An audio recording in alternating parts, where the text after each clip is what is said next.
This is DJI's new Osmo Pocket 4P, a compact camera aimed squarely at pros. Can it realistically replace my Sony a6700, a mirrorless workhorse I've used as my main video camera for the past 2 years? We're comparing them over 9 categories to see which one better fits a pro workflow. And full disclosure, DJI sent me the Pocket 4P to test, but this video isn't sponsored, so these are my honest thoughts. Category 1 is size and handling, where the Sony, at 493 grams including the battery, dwarfs the Pocket 4P, which comes in at just 230 grams. Add a couple of lenses to the a6700 that roughly match the 4P's focal length setup, and the total heft hits just under 1.2 kilograms. The 4P is obviously far smaller, so it fits far more easily into a small bag if you're travelling. Plus, this pocket-sized design is perfect for casual shooting in public spaces. Larger, more professional-looking cameras like the a6700 draw unwanted attention, whereas the 4P lets you stay low profile. Ergonomically, this comes down to preference.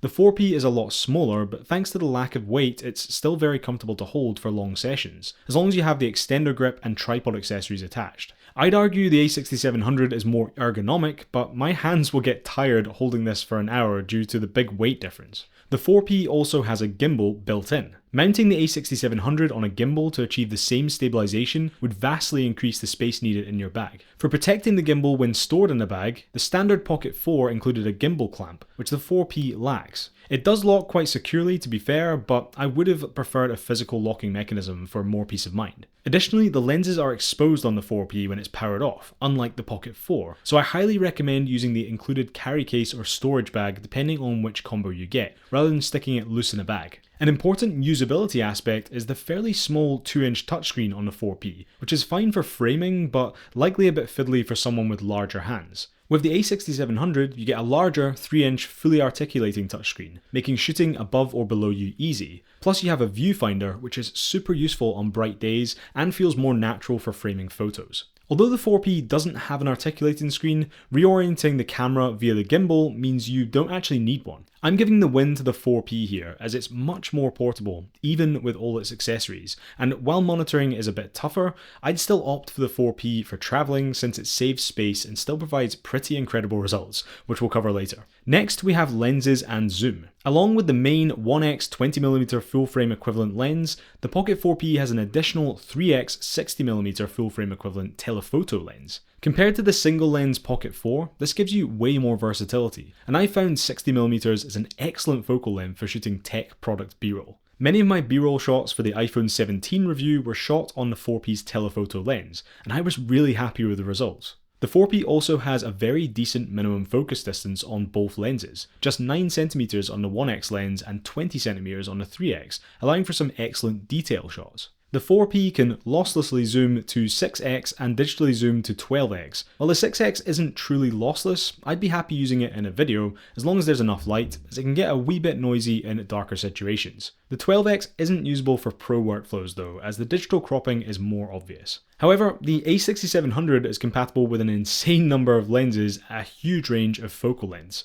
This gives you an absolutely massive optical focal range and the freedom to buy the lenses that fit your budget. So I've got to give the win to Sony here, as pros will likely eventually need a focal length outside what the Pocket 4P can offer. Third, we've got stabilization and tracking. The Pocket 4P's built-in gimbal allows you to get impressively stable footage. However, due to the 4P's small size, you still have to walk with the famous gimbal creep to reduce any up and down bobbing. The stabilization on the Sony is actually pretty good for basic handheld stuff, but for dynamic shots with a lot of movement, to achieve the same level of smoothness as the 4P, you need a gimbal. For me, this is a faff, as it takes extra time and effort to set up, whereas the 4P is ready to go in seconds. The 4P's gimbal also allows for excellent object or person tracking, which is incredibly useful for solo projects, allowing you to produce dynamic shots even when you're not behind the camera. The a6700 does offer something similar with its auto-framing feature, but this is limited to the size of the frame you set up originally and crops in, sacrificing quality. The 4P gives you full tracking capability across both lenses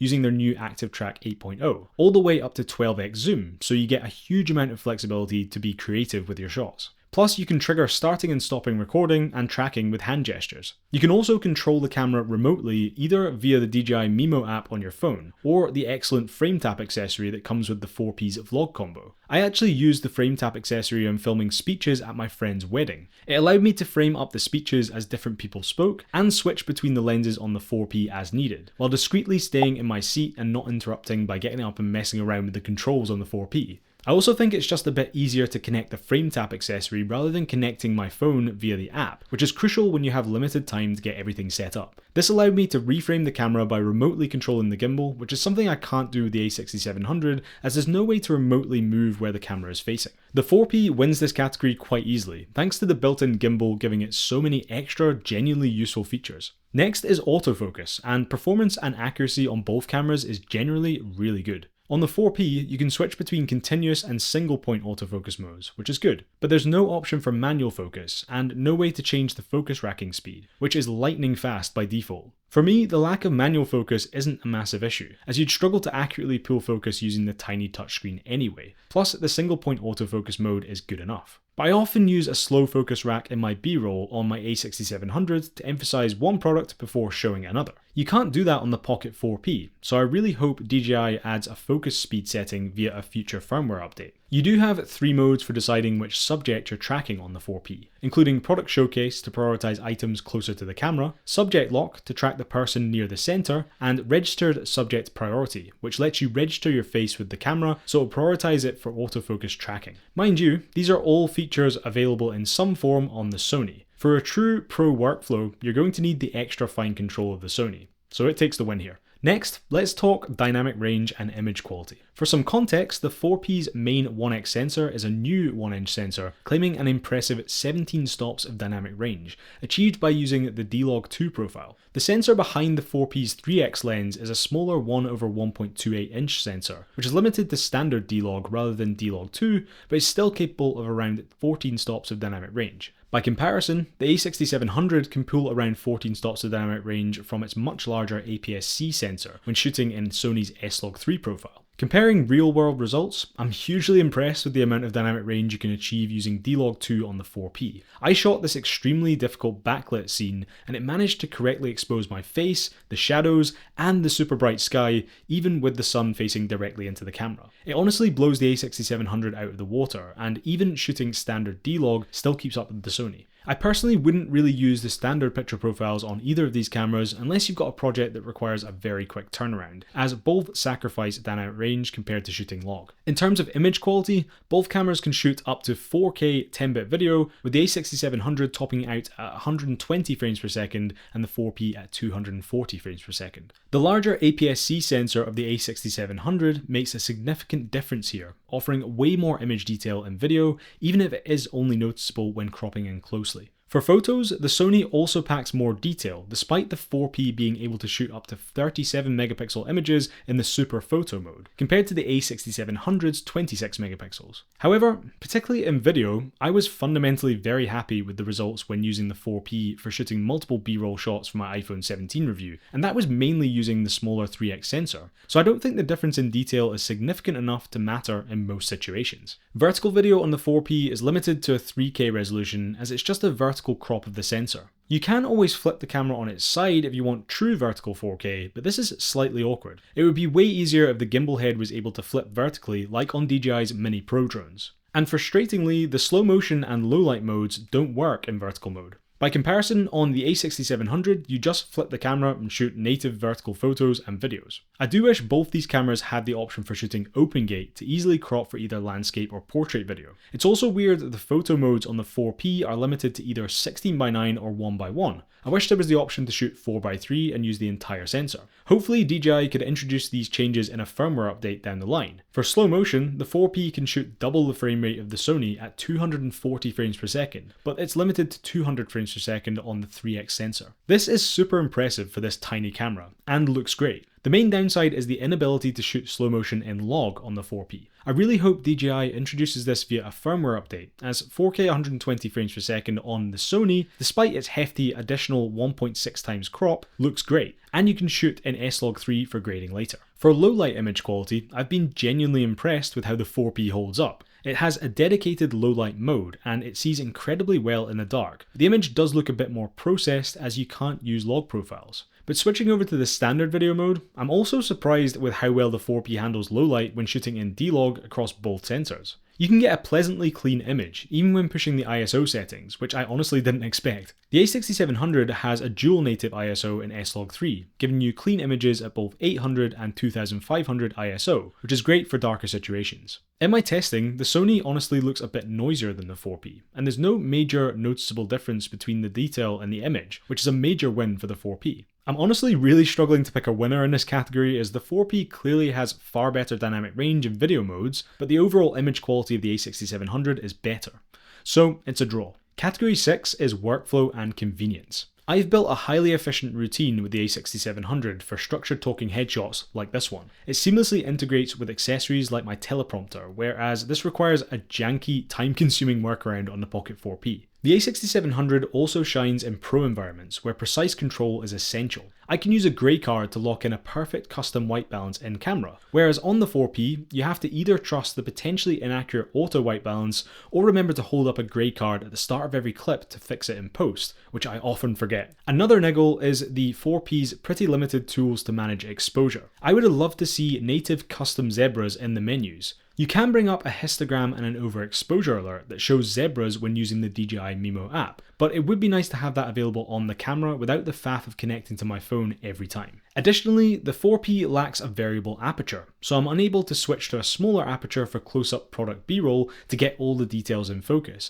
like I can on the a6700, which often leaves parts of the product frustratingly blurry. Control customization is another major differentiator. While the 4P has a custom button supporting a single, double, and triple press, the options are fairly limited, preventing me from, for example, mapping a quick toggle between continuous and single point autofocus, which requires too many swipes and taps. In contrast, the a6700 features far more physical controls and several custom buttons that can be mapped to a larger range of settings, allowing you to adapt it to whatever your workflow demands. The final hurdle for the 4P is that D-Log 2 is locked to the 1x lens, and switching to the 3x lens requires diving into the settings to revert the color profile to standard D-Log. I asked DJI about this, and they said this is actually a hardware limitation because the 3x sensor simply doesn't have the required dynamic range to support D-Log 2, meaning it can't be fixed with a future firmware update. If you're frequently switching between lenses, you're forced to choose between faffing about in the menus to change your log profile or just sticking to standard D-Log for the entire shoot, which means you miss out on one of this camera's main selling points,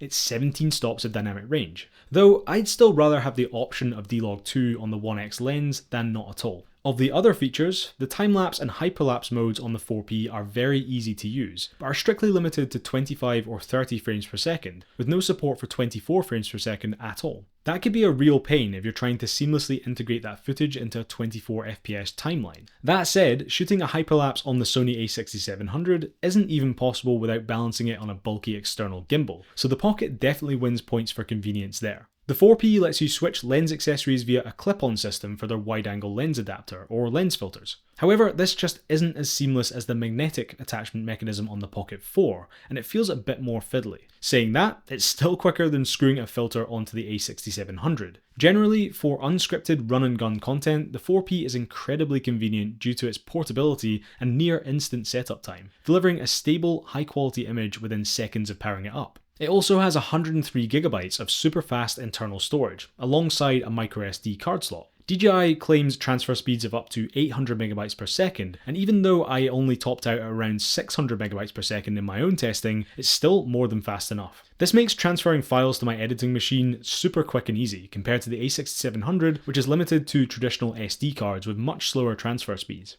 Ultimately, because the ideal choice completely depends on your specific use case, and both these cameras have different strengths, I'm going to mark this category as another draw. Next is battery. The 4P has the same built-in 1545 mAh cell as the Pocket 4, and in my experience, the battery life on it is very good considering its size. With the right charger, the 4P charges up to 80% in just 18 minutes, and you can extend that by up to 130 minutes with the optional battery extender grip. However, the a6700 uses Sony's excellent NP-FZ100 batteries, and most importantly, they're swappable, unlike the 4P. Although the 4P charges super fast, it doesn't beat swapping a new fully charged battery and shooting again within seconds. Plus, you can carry as many extra batteries as you need. For a pro workflow, being almost instantly back up and running is crucial, especially if you're shooting something like a wedding. For this reason, the a6700 takes the win here. Category 8 is audio. The Pocket 4P conveniently has an Osmo audio receiver built in, which can simultaneously connect two of any of DJI's ecosystem of wireless mic transmitters. Once paired, they connect automatically, shortly after you turn on the mic transmitter. Through testing, I found that you can use any third-party microphone with the 4P as long as it has a USB-C connection,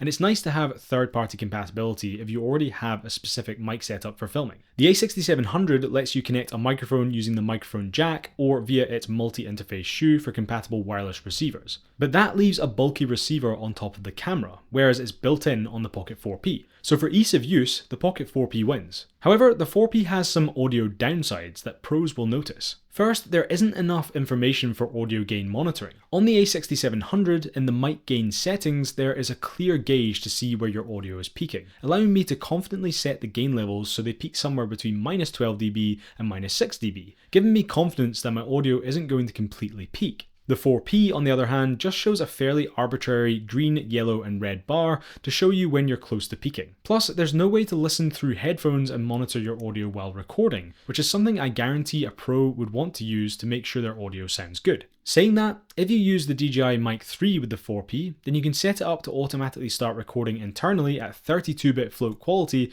when you hit record on the 4P. This feature already saved me when I was filming with the Pocket 4, and my audio peaked in a clip I wanted to use. I simply replaced the audio with the 32-bit float recording from my Mic 3 transmitter and recovered it easily. However, if you aren't using the Mic 3, then you need to accurately monitor the audio, and I think DJI needs to add a proper audio meter gauge on the camera itself, ideally somewhere in the audio settings. This is another category that really depends on how you plan on using these cameras. If you're a pro travel creator, for example, I'm confident you're going to value the ease of use of the 4P's audio options over the more flexible but clunkier setup of the a6700. But if you have a pro workflow where monitoring your audio levels at every step is essential, then the Sony definitely offers more flexibility. For this reason, I'm giving yet another draw here. Finally, let's talk price and value. To get a similar focal length matchup against the 4P's dual lenses, I'm pairing the a6700 with my Sigma 16mm f1.4 and 18-50mm f2.8 lenses. With these lenses, the a6700 setup hits around £2,200.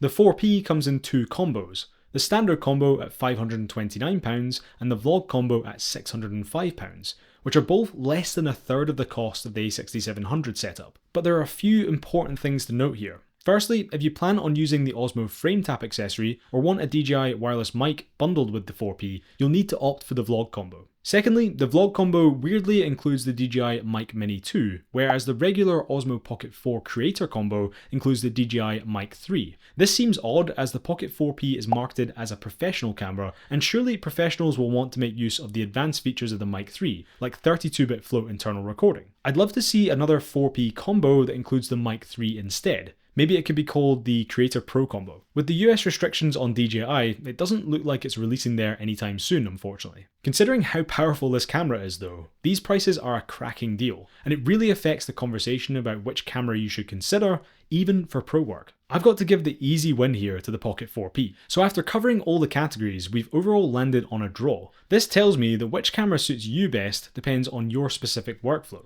But I think both cameras are honestly excellent. But value is a massive consideration. If you had £2,200 to play with and you're happy to deal with the drawbacks I've covered here, you could realistically buy two Pocket 4Ps for a class multicam setup and still have money to spare, enabling you to pick up a DJI Mic 3 to use with them. You'd get excellent pro level video for a fraction of the cost. But plenty of pro workflows will demand the extra features of the a6700, such as fully customizable menus and buttons, a variable aperture, and the option to completely rig it out. The Pocket 4P is definitely missing features some pros consider essential. I'm still willing to bet there are a good chunk of you out there who could use this camera for pro work and be absolutely happy with the outcome. Fundamentally, I'm going to continue using the Pocket 4P alongside my a6700 because it makes certain parts of my workflow far easier, without sacrificing quality. But which of these cameras wins for you? Let me know in the comments below. And while you're down there, I've left links to both cameras in the description if you want to add one to your camera bag. If you want to see my video on the slightly more affordable but still very capable Osmo Pocket 4,